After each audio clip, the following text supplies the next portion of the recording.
Hi everyone, just to say, giving it a couple of minutes just to get as many people joined as possible.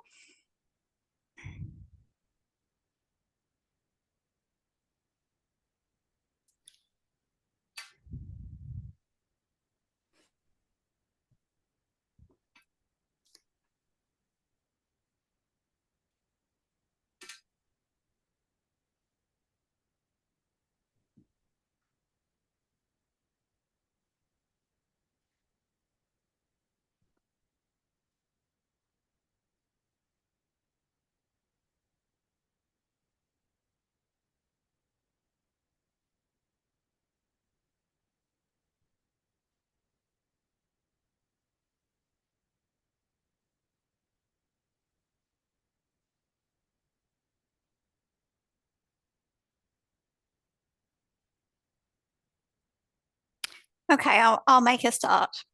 So first of all, hello everyone. Welcome to our second webinar on Polycrisis in the Anthropocene, which follows on from a special collection guest edited by Mike Lawrence and Ortwin Renn, which we are publishing in Global Sustainability. In this webinar, you will hear from a further four authors from the collection. Unfortunately, David Krogman is unwell, unable to join us today. We'll also have Tad Homer-Dixon, who will be the respondent, and then we'll close with a Q&A session. In a moment, I'll hand over to Ortwin, who will introduce the collection. But before we get started, I'd like to go over a few items so you know how to participate in today's event.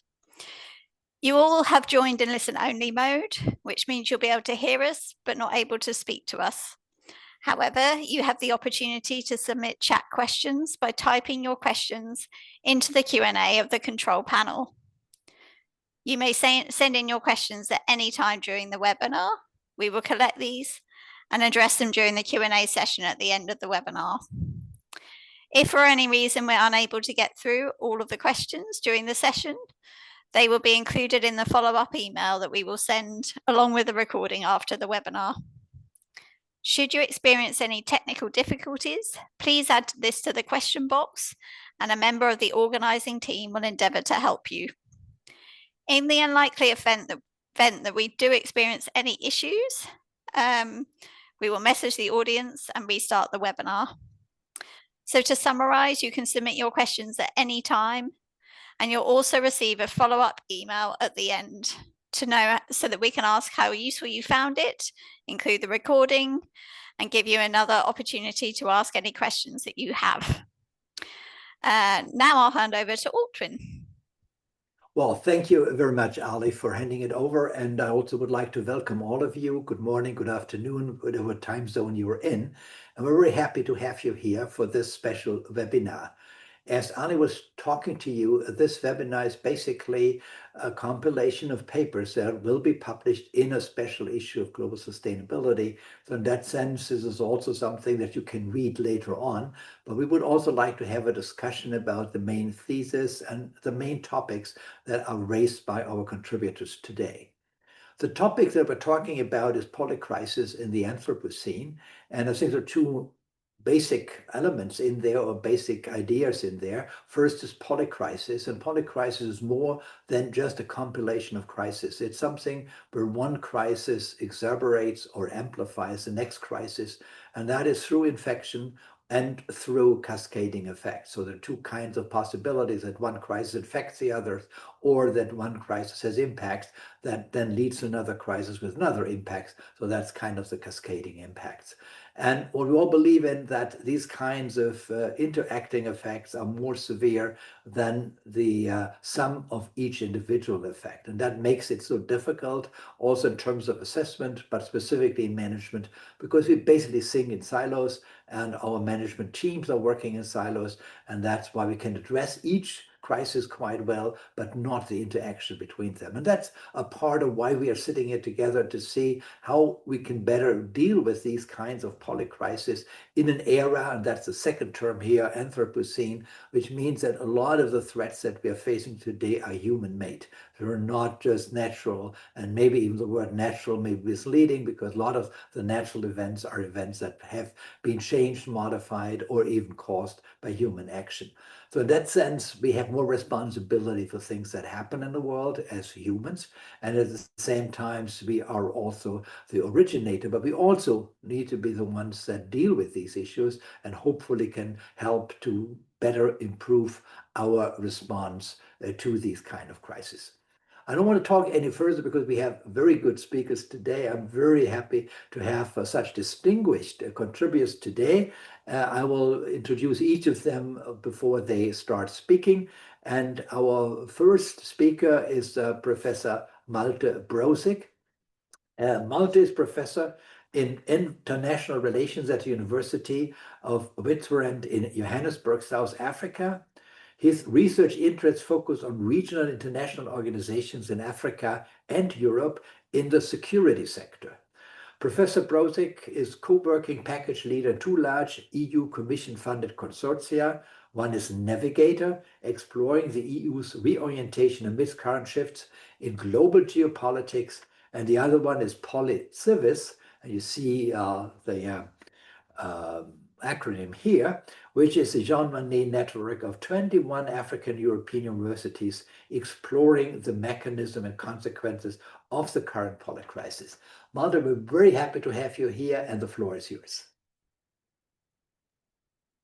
Great, fantastic. Yeah, thank you very much for inviting me. It's really a pleasure on reflecting a little bit on what we have done already last year, and thanks to the to Cambridge University Press for giving us the space. So I'll be reflecting a little bit on the article that's already out there, and it's looking at how crises are spreading, which is a very simple question, but it's a very complex environment in which they're operating. And I think we are at the beginning of understanding much better how the different crises and systems actually hang together. The article itself is not really providing much empirical evidence. It's really much more of a conceptual work, but I try to be as open as possible. I cannot reflect on every detail of it, so I'll single out maybe just the major and main points here. Before we start, why is crisis transmission actually important? I mean, it's essential for better understanding what the polycrisis is really about, right? So we want to understand how different crises are causally entangled, as the introductory article is actually formulating it. So not every crisis might actually qualify under the notion of the polycrisis. We can also not just simply assume that crises are interconnected, right? So it's not necessarily an arbitrary process here. So we'll try to be as systematic as possible. I think it's also important to distinguish between within-system crisis expansion versus inter-system transmission. These are two different things. To my mind, because I'm a social scientist by training, comes the 2008 financial crisis, which started with a certain. Can you go back one slide, please? We started with a collapse of one bank and then another bank, and it was like a wildfire rushing through. But this is within crisis. Within system crisis expansion rather. So for the polycrisis, we need to understand, okay, how different systems are affected, and that's a kind of different game. I think one big takeaway that I learned while writing the article is basically that there's a degree of boundary dependency here when it comes to systems. So crises do not very simple jump to another system and infect it automatically. So there's something has to be happen, right? And this something, we need to have a very close look in how the mechanisms are actually operating. And the article more or less, comes up with two major types of polycrisis that shape this transmission process. Next slide, please. And the first, yep, thank you. The first, I think, model, which is also very prominent in the overall introductory article, is like a polycrisis is seen as something global, and it's operating more at the vertical axis, if you like. So it's based on a large impact event at global level. And we can look at the literature and we're saying, okay, there's a planetary boundary discussion. So flipping of an Earth system could be like a trigger point here. We can have a large meteorite hitting the planet. We can have a highly deadly pandemic. We could have an all-out nuclear war. We can have a super volcano eruption. And if you're leaning more to the more neo-Marxist understanding, you could say that it's all about the capitalist system, actually, that's getting us into these problems here. What all these kind of events have in common is that they're based on the idea that there's a single, stressor, a single momentum that's building up, and at some point it's erupting, and the single stressor sharing then in the end is an explanation on how crises are spreading across different systems in a rather fast and disruptive manner, often called a cascade. So you can see the illumination up there. So you light one match and then the others will follow pretty soon. Okay, there is maybe a little bit of a problem in here. So on the one hand, yes, some of these events actually have happened in the history of this planet before us, right? But how likely they are to happen right now, today, tomorrow, in the next couple of months or years is another question. And I think there's a bit of a bias here towards natural systems and their crisis and their operation. But I think there's also another story that one can tell. Next slide, please. So the polycrisis can operate at vertical, but maybe also at horizontal level here. Crises can also appear initially in isolation from one another. And I think about, like, let's say, Russia's invasion of Ukraine and comparing this to the 2008 financial crisis. You know, where's the connection, right? And very likely you say, yeah, there's no connection in here. So the crisis, the high number of crises that we are confronted with now can also be imagined that, okay, they emerge over time, rather gradually, not necessarily violently, maybe silently here, but they can also synchronize over time. Interestingly, is also that I think one has to be careful in not descending into total doom and gloom prophecy here. So crises do appear. They are disruptive, but they can also disappear here. And in the end, it's two sides of the same coin. So we need to learn a lot about not only how crises can jump to other systems, but also why they do not. At the horizontal level, I think the crises that are usually mentioned, for instance, in the European context, like the debt crisis in 2010 or the spike in migration around 2015 and other crises, are very often not global in dimension. So what about the scales and different dimensions here? So that's something that we can also not simply or should not simply gloss over here. Okay, when it comes to the causal mechanism, so how do, at the horizontal level, crises are actually entangled? It's not so much a single stressor. There's not a single condition that can explain how that situation came about. It's much more a larger variety. So a variety of different stresses actually coming together, and then over time, you have you cannot disentangle the crises anymore. I'm not sure how I'm doing on the time side here. I've prepared another slide, but if Ortwin, can you let me know if I can talk for another minute? You have 2 minutes. Yeah. 2 minutes. 2 minutes. Oh, great. Research gaps, or I would maybe call it reflection points. Well, an awful lot of questions are still open, I think. So quite often, I think it's a danger to simply assume that crises transmit, right? So that's an assumption, first of all. What one really has to go into the micro and macro foundations at the same time to be as specific as possible to observe how one system is affected and then another one and another. I don't think there's much of an automatic mechanism at play here.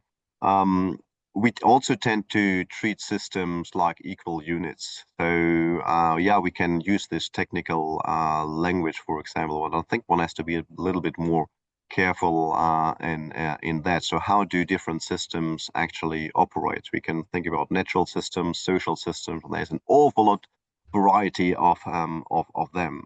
So we have to be a little bit careful here.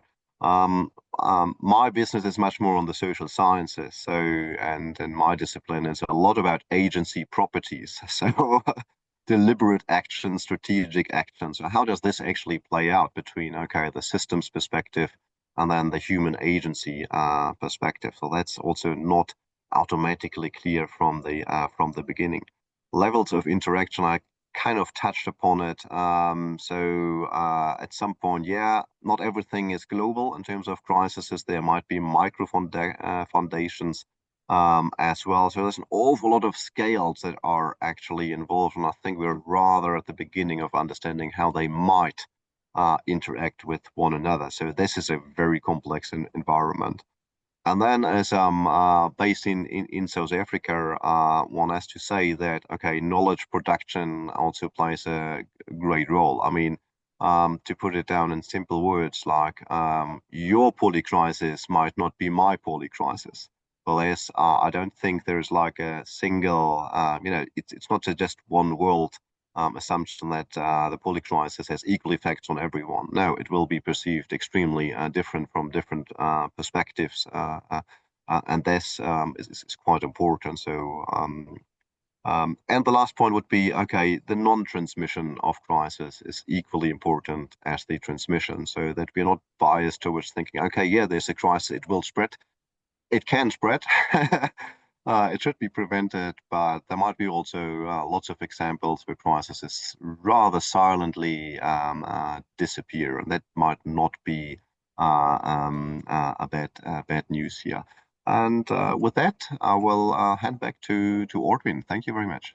Well, thank you very much, Malte. This was very insightful, and we'll have more discussions later on. I think there are a couple of things that we would certainly like to explore, but I would like to go on, and the next speaker in our term is David Kalsti. He's a researcher at the Stockholm Resilience Center, where he co-leads the Anthropocene Dynamics and Capacities Research theme. His work focuses on the co-evolution of humans and the Earth system, applying system thinking, modeling, and ecological economics. Thank you very much, for David, for joining us here, and we're looking forward to your talk. Again, you have around 5 minutes. Thank you very much. So you're welcome. Thank you very much, Ortwin, and thanks for a great introduction here. I will present our paper titled Polycrisis Patterns, Applying System Archetypes to Crisis Interactions.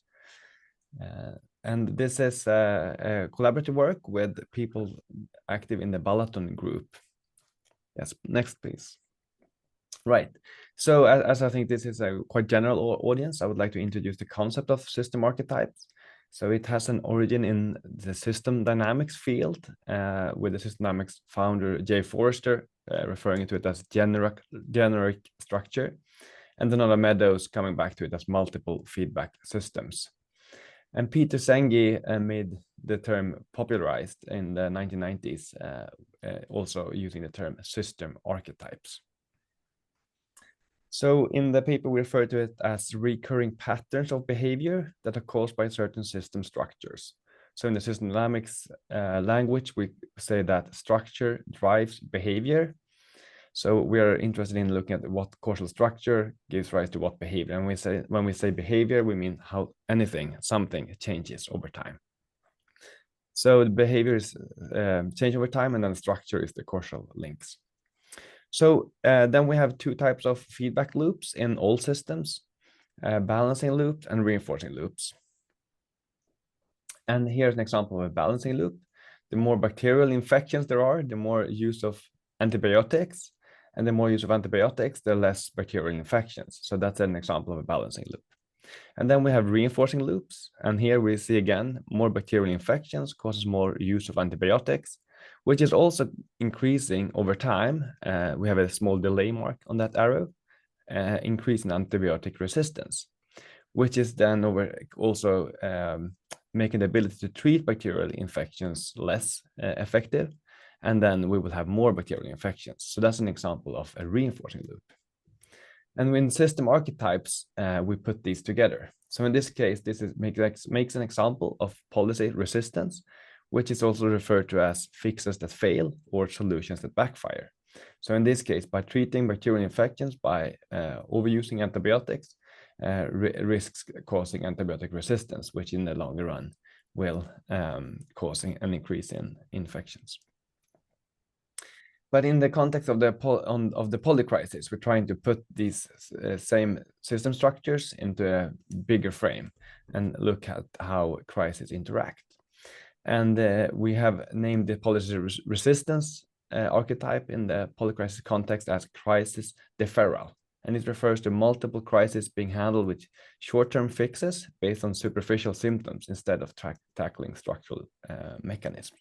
So here you see in the diagram in the middle, we have the feedback loop that we already looked at around bacterial infections. But then we have here on the right, for example, geopolitical tensions may affect antibiotic supply disruptions, which can then affect the use of antibiotics. And in terms, availability of antibiotics in hospitals can be affected, et cetera, et cetera. So, and this links to public health. So this is a way to use the system archetypes to understand how things actually interact on a bigger scale. Next, please. So in the paper, we present 3 different examples of system archetypes applied to the polycrisis, and another one is the limits to growth archetype, which many of you are aware of. I saw also someone is referring here to Özbegan's problematic in the chat, which is of course the beginning of what became the book, The Limits to Growth. And here, the simple archetype is that there's an accelerating growth or expansion that is eventually limited and then stops completely due to some kind of limitation. And this causes the behavior over time of overshoot and oscillations or collapse, or just a simple smooth S-shaped pattern. But in the language of polycrisis, we refer to these as converging constraints. So in the paper, we present a similar small system structure as the previous one for the policy resistance, but here I will just present it in words. So we see this as then multiple limits. Instead of having this one structure of some limit, we see maybe resource limits, ecology limits, social tolerance related limits that then reinforce each other and makes it more difficult to handle problems as we see them. Next, please. So we should mostly come to the end now, David. Yeah. Yes. So the takeaways here is that the system archetypes are a useful language that can map crisis interactions, and they help us to think more systematically and not just in symptoms. Thank you very much. Well, thank you very much, David. I think this was very challenging, yes, and also the word archetypes, which comes from a Jungian terminology. I think it's interesting to have that term being chosen. But nevertheless, we can come back at the discussion time for this. But now it's my pleasure to introduce to you Ruth Richardson. She is the Executive Director of the Accelerator for System Risk Assessment, ASRA. She hosted by the UN Foundation, ASRA aims to mainstream systemic risk assessment in policy and decision-making in response to current and future challenges. Ruth previously led the Global Alliance for the Future of Food and was the first director of the Unilever Canada Foundation. Richardson was also founding chair of the Canadian Environmental Grantmakers Network and the first environment director at the Metcalfe Foundation. She has served on advisory committees for the 2021 UN Food Systems Summit, the UN Committee on World Food Security, CIVIS, and the steering committee of TEBA Agri-Food by the UN Environment. And I could go on and go on, Ruth, you have so many, positions that you had held, but I'll just leave it here so you have more time for your presentation. We're very happy that you can join us, in spite of all your other occupations and all the businesses that you have to adhere to. But thank you very much for coming, and the floor is yours. Thank you so much, Ortwin. Good morning, good afternoon, good evening, everyone. And let me just reiterate the thanks for hosting this webinar and inviting me to join. I'm here to present ASWA's upcoming paper, Principles for Just and Effective Systemic Risk Governance. This paper was co-developed by the members of ASWA's network, and we hope will contribute meaningfully to efforts to address the complex interconnected crises we face today. So let's start with why a paper on principles. Well, we're facing a polycrisis, as we are hearing today, and I think we all know, which is not simply a perfect storm of coincidental events, but as our paper states, the actualization of many risks at once which overlap and interact, with shared and deep roots in extractive development and weakened governance. Traditional risk approaches are no longer fit to understand or respond to the polycrisis and systemic risk. They're too often focused on siloed goals based on a command and control approach, linear logic models, and narrow technical knowledge and tools. But as we're hearing, systemic risks are volatile, non-static, non-linear, dynamic, indeterminate, and ambiguous, and thus require different tools and approaches if we are to A, understand them, and B, learn to respond to them in appropriate and effective ways. This is why the co-authors of our upcoming paper argue that we need principles to provide what our research calls directional markers and a compass for navigating complexity and uncertainty, linking evidence, values, and agency towards transformative change. Next slide, please. Our paper presents ASWA's principles, a shared set of principles adopted by our systemic risk network of over 90 thought leaders and practitioners worldwide. The principles consist of one overarching principle to mainstream systemic risk assessment, supported by 10 operating principles, including universal responsibility, justice, non-human sanctity, complexity, transformation, and others. These principles work as an integrated set, not a menu, not hierarchical, but instead interdependent and interrelated. As such, when applied comprehensively and rigorously, they can fundamentally transform the way we understand, design for, respond to, and govern systemic risk. We used a co-creation methodology starting with 22 experts in 2022, followed by iterative development through our working group in 2023, and finally refined and approved the full set of principles by the full ASFR network in 2024. We tested these through 8 real-world pilots spanning multiple sectors, scales, and geographies, such as risks to agriculture and ecosystems in Ghana, and systemic risk to the implementation of the Global Biodiversity Framework in Vietnam, Papua New Guinea, and Tanzania. Next slide, please. This diagram shows how our principles directly address the features of the polycrisis that we are facing and provide the rationale for each principle to address systemic risk. We also found it helpful to make transparent not just these characteristics that you see on the slide, but also to articulate a principle's opposite or contrary principle in order to enhance the clarity and meaningfulness of each principle. So for example, with our non-human sanctity and interdependence principle, our principle states that we must recognize the sanctity, inherent value, and agency of non-human life, and the interdependence and interconnectedness of human and natural systems and species. The opposite principle suggests that nature is a utility and a resource, and that humans are separate from nature, and nature exists only for human use, exploitation, and extraction, leading, in the opposite form, to a conclusion that the considerations of the value of nature in its own right should not be recognized fundamentally and or practically in risk assessment and response. So understanding the opposite helps us to live into the principle. Next slide, please. The principles fundamentally transform risk practice in 3 key ways. First, they redefine risk for who and from what, centering justice, interdependence, future generations, and ecosystems, while surfacing power dynamics and root drivers. Second, they lead us to broadening evidence collection beyond narrow quantitative models to also integrate marginalized voices, for instance, including Global South, Indigenous peoples, women, and youth, as well as trace cross-scale feedbacks. Third, they aid us in designing responses that acknowledge deep uncertainty and trade-offs, moving beyond the classical aim to avoid and or mitigate risk for stability, and instead toward transformation that matches the magnitude and speed required if we are to meet today's challenges. Final slide, please.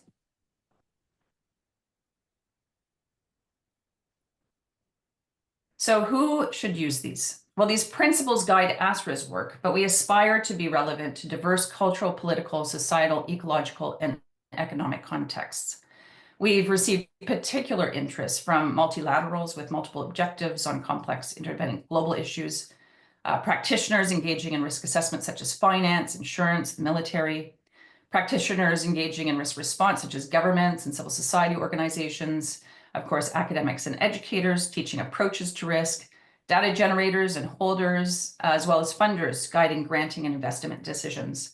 And I'm very pleased to say we now have formal partnerships with the Inter-American Development Bank and the McKnight Foundation, as well as a few others that we can't announce yet, so watch that space. Let me end with the conclusion to the paper, which states that, quote, to navigate the polycrisis requires strong governance. For that governance to be just and effective requires principles that identify common values, provide a framework for decision-making, and lead to the necessary societal change toward a shared vision. Principles thus take on an increasing importance in an ever more complex and fragile world. Thank you. I welcome your questions and look forward to our discussion. And back to you, Ortwin.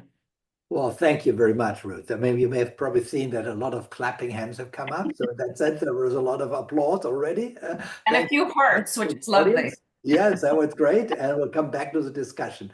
Well, we have one more speaker, and I would be also very delighted to introduce Eric Asadurian. He's an author, sustainability researcher, and founder of the Gaian Way, where he advances cultural change to move humanity beyond consumerism. He explores such themes as economic degrowth, low consumption lifestyles, and earth-centric education. Before founding the Gaian Way, Eric was a researcher with the World Watch Institute for 16 years, where he directed several book projects, an ecotherm board game, and even a reality TV show encouraging low consumption lifestyles. So this is really a very interesting career, Eric. I'm looking forward to your talk. The floor is yours. Thank you, Ortwin, and thanks everyone for their excellent presentations. My article explores a complementary question of what comes after the polycrisis.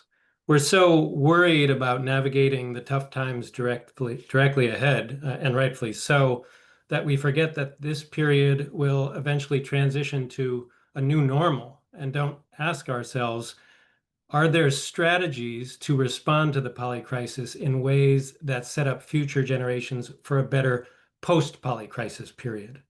That's the question that drives the article I wrote. Next slide, please. And so I wanted to really explore interventions that either help reduce suffering in the polycrisis or don't, and those that help set up a better post-polycrisis period or don't. So I crafted a 2x2 grid that looked at these four possible combinations with a goal of encouraging policies and interventions that achieved both, ideally, reducing the suffering in the polycrisis period and protecting what sustains human and environmental well-being to make the post-polycrisis period less bad. As I do only have 5 minutes, I do want to focus mostly on that bottom right quadrant, but I'll just quickly walk through each of the four quadrants first. So in quadrant one, the top left, these are ineffective, both dually ineffective interventions. And one perfect example is carbon capture and storage. A new Project Drawdown Explorer just came out questioning its validity and value.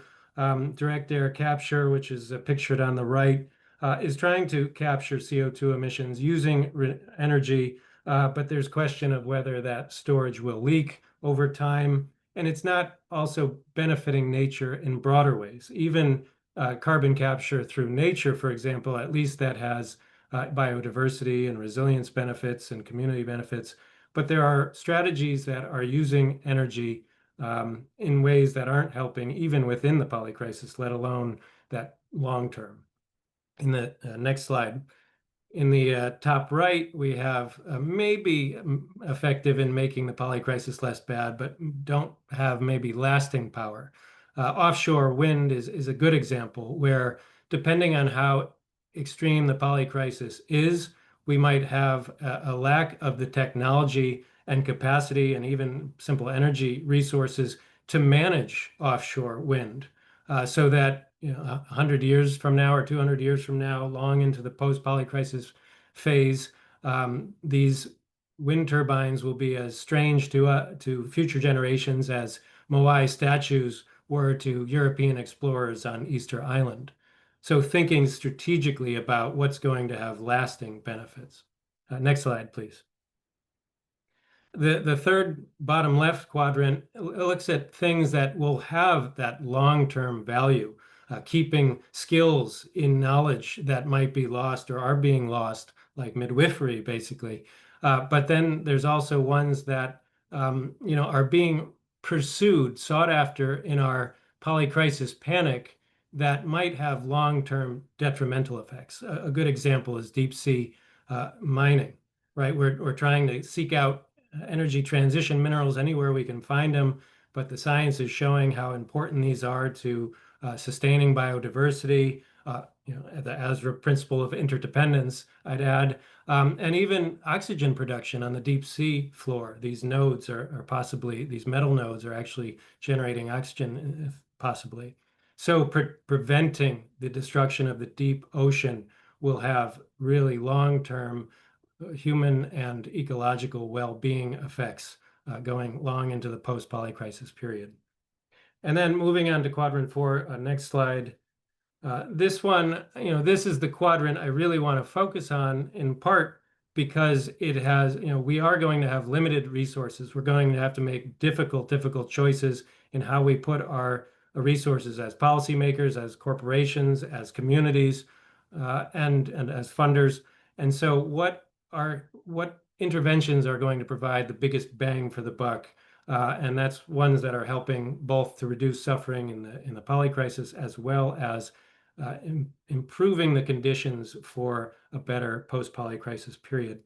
And you could talk about reducing nuclear arsenals, appropriate technologies that could be sustained long into the future. I would also point out degrowth, both population degrowth and economic degrowth. And I only have a few seconds to talk about these, but next slide, please. But again, if we're trying to navigate a polycrisis with 9 billion or 10 billion humans, many of whom have been intentionally cultivated into high consumption individuals because of the consumer cultures they're embedded in, that's going to be much more difficult than navigating with 7 billion or 6 billion as we try to arc that population curve downward. And there are many benign, gentle intervention strategies to help shift populations downwards. Comprehensive sexuality education, access to family planning, even social marketing to encourage smaller family sizes. The same goes with dependent species like livestock and pets. People don't like when I talk about their pets, but intentionally moving towards smaller pet populations is critical too, whether that's literally by encouraging smaller breeds of dogs or sharing pets, or again, using social marketing to discourage or to shift to less unsustainable paths. And finally, same with meat consumption, livestock, shifting towards a low meat consumption lifestyle, taxing greenhouse gas emissions on livestock production, even taxing meat, are all very strategic in reducing the ecological effects that are contributing directly to the polycrisis, but will also help reduce the long-term damages that makes the post-polycrisis period more livable. So I will stop there, again, just concluding with that key point that recognizing that resources are limited, being strategic about what types of interventions we do, ones that will help both in this immediate crisis, but also plow the way for a better post-polycrisis period, is critical. Thank you.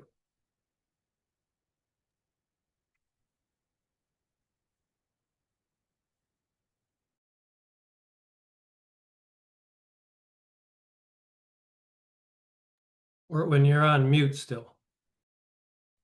Yeah, okay. Again, thank you very much, Eric, for your talk. And thanks a lot also for a very clear presentation. You also got some clapping hands. So in that sense, you apparently have touched upon something that people really touched upon. So we're through with our speakers, but we have a commentator. And I'm also very, very glad that we have a very, let's say, distinguished commentator here, which is Thomas Homer Dixon, who is going to give a comment on what he has heard.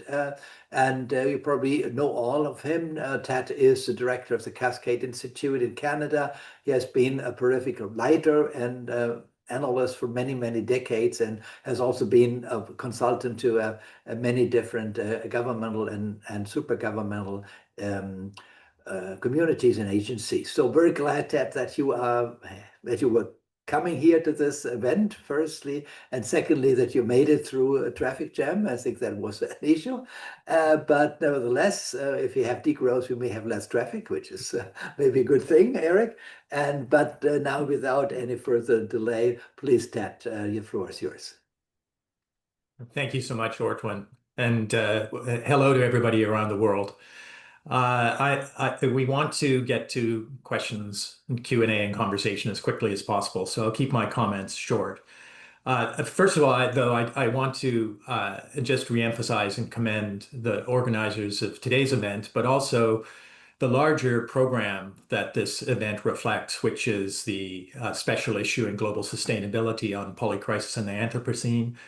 Alison Paskins at University of Cambridge Press, and also Mike Lawrence and Ortwin Renn have put an enormous amount of work into this program and into compiling the papers and working with the authors. I think there are now something like 15 papers in the collection, and it's really, I think, a foundational contribution to conversations about the polycrisis and understanding the polycrisis. So thank you all very much. I want to talk about the 4 papers specifically for a few minutes, but my larger point is that they are a reflection of just how challenging this intellectual and scientific problem is. The polycrisis is probably one of the most complex, multidisciplinary, normatively tangled scientific and ethical challenges in the history of our species. And we have 4 terrific papers here that each takes a slice at the problem and sees important elements of it, but it's in the combination of the 4 and of the larger set of 15 papers that we start to really grasp the true nature of the challenge we face. I see these 4 papers as falling into 2 categories, essentially. There are 2 that are essentially diagnostic.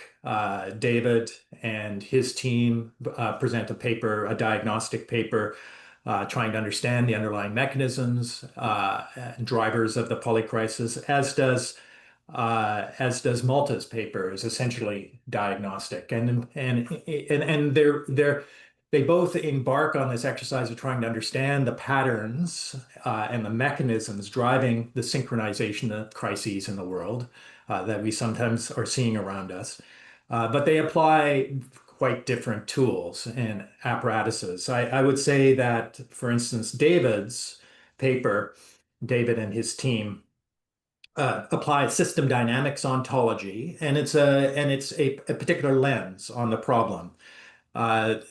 So it's ontologically consistent, and by ontology I mean the set of commitments we have as academics, as scientists, as theoreticians to an understanding of the world, the particular sort of building blocks of the world, the basic concepts and things that we use to understand the deepest character of our reality. And applying a system dynamics ontology consistently through the paper, David and his team, I think, make some real progress with their archetype approach in discerning some key elements of the polycrisis. A paper by Malte is also diagnostic fundamentally, but I see a more mixed ontological approach. There's an attempt to take various lenses, neo-functionalist lens, assemblage theory, epidemiological lens, which emerge from alternative disciplines and can provide each an important insight into the nature of the polycrisis. So this is a more mixed ontological approach, very useful in itself. I think both of these papers emphasize fundamentally the feedbacks that are operating, both reinforcing and equilibrating feedbacks that are operating to drive polycrises and to synchronize crises in the world. But I think, though, that there is a certain tension. There is a trade-off between using mixed ontologies or committing to a single ontology. A commitment to a single ontology, as we see, for instance, in the paper by David and team, can sometimes lock one into a particular niche, intellectual scientific niche that may ultimately be too constrained for a multidimensional problem like the polycrisis. On the other hand, I think when you mix ontologies together, as Malte has done in his paper, has drawn on various perspectives, there is inevitably a challenge of incommensurability, of making sure that these various perspectives mesh together effectively in a way that the whole is more than the sum of the parts. So turning to the other two papers, the papers by Ruth and Eric, these really are profoundly prescriptive papers. They are, if the first two are diagnostic and descriptive, Eric's paper and Ruth and her team's paper are fundamentally and explicitly normative and prescriptive in their approach. I like Eric's 2x2 breakout of different approaches. This is a prescriptive model that applies over the longue durée. It's explicitly temporal from the present long into the future. And I think that's something that is very valuable and needs to be emphasized, because the consequences of the polycrisis are going to be with us for millennia into the future. And that needs to be taken into consideration. I think what Eric means by better post-polycrisis period, PPP, perhaps needs to be unpacked a little bit more. There's a lot of normative content in the degrowth perspective, for instance, and it's a very strong position. I think it's open to enormous conversation, even controversy. It's one that I'm receptive to, but there is fundamentally a normative impulse driving the allocation of the different interventions between those four cells. For instance, I know people who would argue strenuously that geoengineering actually, whether you like it or not, is an intervention that actually can reduce the impact of the polycrisis by reducing the radiative imbalance of the planet in the short term, which allows us to make adjustments over the longer term. I'm not sure I agree with that, but these alternative positions need to be engaged. And then finally, on Ruth's and the Azra Network's paper, this is again explicitly normative. And what I like about it is that it surfaces these principles so obviously and makes them open for conversation and debate. Epistemological, ontological, normative commitments. Epistemological in the sense that there's a commitment to the plurality of approaches to gathering knowledge and understanding the world. Ontological in the sense that there's a deep commitment to a complex systems view of reality. And then normative, I see deontology and deontological ethical frame all the way through the model or the set of principles, and I find it valuable as a compass, although it's a compass that is open for discussion and debate, as you have already engaged in the process leading up to the articulation and promulgation of these principles. Finally, I'd just like to say that these 4 papers show the value of coupling a diagnostic and prescriptive approaches together in one body of work, in one research program, because we need, to use sort of the vernacular, we need all the variety, and we need all the expertise and multiple heads working on this problem. And because it's so enormously diverse, we need people who have variety of motivations and diverse perspectives in order to really try to understand what's going on and what we should do. Thank you. Well, thank you very much. Thanks also for giving this comment and also bring people papers into perspective with each other. I think that has been very valuable. Now we have 10 minutes left for the questions and answer period. And I would like to start with a question that was raised by Mateus Porto.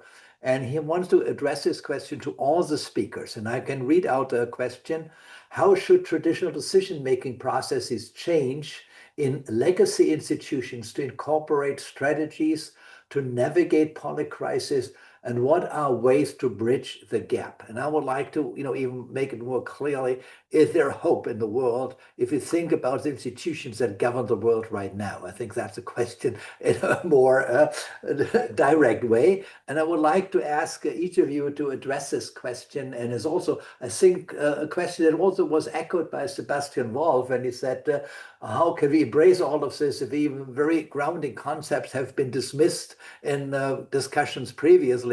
So is there any kind of hope that we can actually change? And I would like to start. Maybe David, you want to start?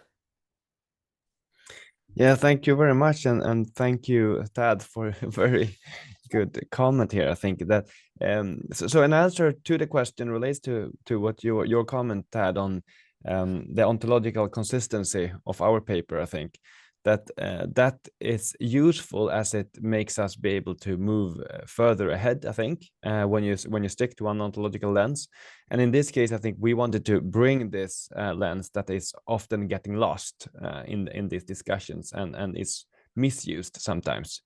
And then first, when you know a certain perspective, a certain ontological perspective, then you can start looking and understand other perspectives and how it relates to that. In answering that, I think that what is useful with the system's perspective, and not least system archetypes, is that you can understand how different things interact in similar ways in different kinds of systems. So, for example, how the spread of a pandemic or a disease, for example, has the similar dynamics than the spread of a social campaign. So this helps us not just see kind of hopelessness when something is growing exponentially, but we can also think about hope in seeing something counteracting development that is also growing exponentially, such as a social movement or questions for change. And here I think that the use of climate assemblies, for example, or like increasing democracy can be very useful, and there's a way to make democracies work better. Well, thank you very much. Also relating it to the comment and also getting back to my question. So, Ruth, what would you say? You have been seen as somebody who has really, made a large impact with the ESRA network. Do you see hope? I do. And in terms of how we change decision-making to try to move us towards that hope, I would say a couple of things. One is I think it's critical that we set out the goal of the system, because that defines everything. And it's incredibly difficult. You wouldn't think it is, but it is. And in all the processes I've been part of, including the UN Food Systems Summit, it was very difficult to set out that common collective vision or goal. But again, incredibly importantly. Secondly, I would say that, back to the principles, that within our discussions, within those decision-making processes, we have to elevate these principles. As Tad says, they don't give you the answer, but they give you a framework and a space in which to understand that goal, to understand those directional markers, and to be able to have the discussions around what matters to us. And if we agree that, universal responsibility is important, then that has to come into the conversation. If we agree that nature is important and is the basis upon which our lives are sustained, we have to bring that into the conversation. Within sort of the systemic risk framework where I exist right now, it's been really interesting, for instance, talk about the industrial food system and to really scrutinize the system that is reliant on long supply chains, tankers getting caught in the Suez Canal, 4 major food crops that are highly prone and fragile to extreme weather events, etc. Lack of governance, really fragile energy and water systems. Again, this raises all these deeper questions that we're going to need to dive into. In terms of hope, I do have hope. I like to try to sit on that side of the fence as much as I can, because if we don't have hope, what do we have? And in all my conversations across the world at different scales with farmers, with the Secretary General, with whoever it is, people understand this. They know it in their heart.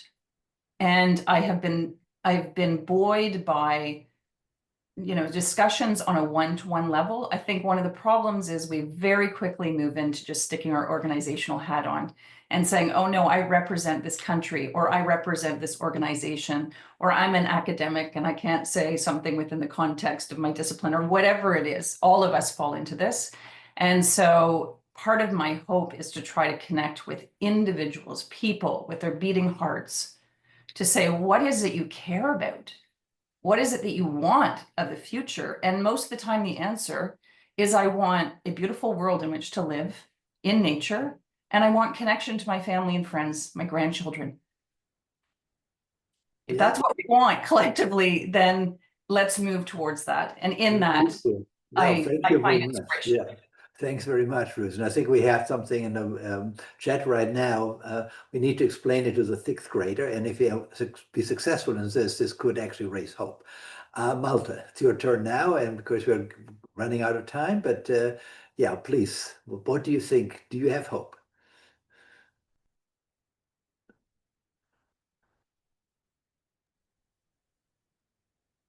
I guess it's me. Yeah, there were some yes. interruptions on my side, so I couldn't fully listen to you. Yeah, thanks for the question. I think this can be helpful. Okay, I'll give you a bit of a background from the area that I work in the most, and this is peace and security, and giving a lot of lectures. And I think one of my main messages is that we have to take complexity serious. However, how international organizations and global governance institutions across this lots of different policy areas are structured is in a rather linear way. And this is not always very helpful. So this comes more, I mean, the mindset is still one of a top-down and the manager wants to control resources and so on. This makes only sense in an environment where you know exactly the threat and the issue that you're dealing with, and you have the solution already packaged at home and you just deliver it. Yeah, in such a world, the linear thinking is okay. It works. But this is not how most of the security challenges, for instance, we are confronted with, are actually working. So it's the ability of these large bureaucratic institutions to actually learn and adapt fast, much quicker. That's really important. But you meet so many bureaucratic internal hurdles that these learning processes that also have to come from below, not just from the top level, are often blocked. They're incomplete. They're broken down, and so on. And then again and again, I mean, I'm working on peacekeeping issues, for example, and you hear a lot that, okay, if we only had enough resources, another 5,000 soldiers to patrol the roads, the streets of this or that place, and we could bring peace. But it's not that simple, actually. So sometimes, it's not a question of how many resources you have for a particular issue, but it's the ability to adapt much faster. And this is operating in a complex environment. That's really, thank you, Malte. I think, the key. Yes, I think we got the message. I think that's very powerful what you just said. And we have to think about, how to. No, it's not just about resources. It's how to make complexity work for people. I think that's a very important, powerful message. I have one, Eric. You're the last one, and you will have the last word now on the discussion. Then I have to get back to Alison. We need to close basically on time. We can have 1 or 2 minutes, but not more. So, Eric, what do you think? Is there anything that gives you hope that we get to the fourth quadrant of your? Well, no, I'll answer just this original question. Just, how do we shift these traditional decision-making processes? And I think for me, that assumes they want or can change. I'm calling in from the US, where the government is actively in denial of climate change and intentionally rolling back our ability to measure and track it. And climate change, of course, is a key driver of our global polycrisis. So how in that context do we even respond? We could go into hope, but I will not in that case. But to go back, to give an example of that, connecting back to Tad's comments, geoengineering, that I'm not against it absolutely. I mean, ironically, sulfur in fuels was kind of reducing radiative forcing significantly, and now that we've cleaned up fuels, it's increased global warming significantly. So if you could promise, if these governments were truly sincere in the cleanup and buying time for addressing climate change, and all those resources were going into mitigation, that extra time was going into mitigation, that would be fine. But in reality, there would be free riders galore, right? And the denial would escalate, saying, "Look, it's not getting as warm as possible as you all are warning of it." And so there's real risks involved in trying to buy time, in a sense. So I bring that up in part because this gets to this initial question. If you have legacy institutions who aren't even acknowledging that the polycrisis is a problem, or the root causes that are exacerbating and accelerating the polycrisis are real, then that's a very different playing field than the one that we're all trying to play in, which is that governments are coming to this, corporations are coming to this with a full understanding that we need to address the polycrisis. Well, thank you very much, Eric. I think we all can be, in a sense, pessimistic about the institutions that we experience today, specifically in the United States, but also in Europe. And we see a lot of populist movements rising, and that is certainly a threat to understanding complexity, we said before, but also to finding better ways to live together in peace and together in balance with nature. Well, with those words, I would like to close the discussion. We had much more time necessary. Really, we should have more time necessary to deal with all these issues, but we only have 1 hour, and that's, of course, a good reason, because we cannot give too much time for this kind of discussions. And I would like to hand back to Ali for the last words. And thank you again for your contributions. Thanks, Ortwin. So just say, I hope the presentations, discussion and Q&A have covered a broad range of questions for you. Any remaining questions that were unanswered, we will answer in our follow-up email. I'd really like to thank our panelists and Ortwin, Mike and Tad for their time and taking part today. And thank you very much to everyone who attended. We will now end the webinar. Thank you very much. Thank you.